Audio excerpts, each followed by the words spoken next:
केमिकलयुक्त पाण्यामुळे बोईसरमधील नैसर्गिक जलस्रोतांची दुर्दशा झाली आहे।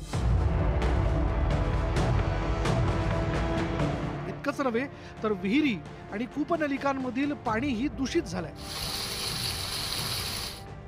पाण्याचा रंग बदलल्यामुळे आणि उग्र वासामुळे गावकऱ्यांना पाणीही वापरता येत नाही।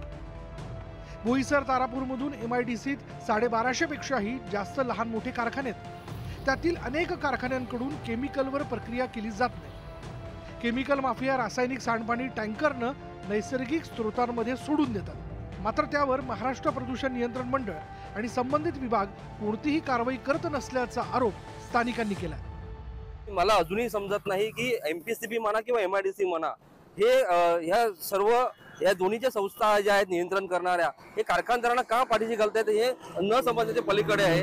आणि आता आम्ही इतके विटलो आहोत की आम्हाला शेवटचा पर्याय म्हणून आम्हाला कायदेशीर मार्ग अवलंबावा लागेल आणि यांच्यावरती गुन्हे दाखल करावे लागतील असं मला दिसतं। एवढ्या मोठ्या प्रमाणात ह्या ठिकाणी पाण्याचं प्रदूषण होताना दिसत आहे। आम्ही खूप तक्रारी केल्या, मात्र ह्या तक्रारीच राहतात, त्याचं इम्प्लिमेंटेशन होत नाही।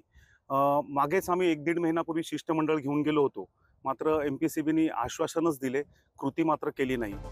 प्रदूषित पाण्यामुळे अनेक आजारांचं प्रमाण वाढलंय। परिणामी नागरिकांचं आरोग्य सुरक्षित राहण्यासाठी उपाययोजना करण्याची गरज निर्माण झाली आहे।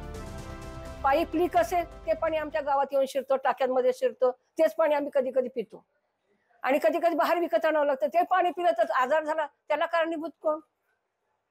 बाया गरोदर असताना सुद्धा ते आजार घेऊन मुलांना जन्म देतात। दमा, अस्थमा, त्वचारोग, डोळ्यांना जळजळ, ह्या सगळ्या आजारातून आम्हाला दिवस काढावे लागतात। स्थानिकांनी केलेल्या आरोपांबाबत महाराष्ट्र प्रदूषण नियंत्रण मंडळासोबत संवाद साधण्याचा प्रयत्न केला असता त्यांनी कॅमेऱ्यासमोर बोलण्यास नकार दिला।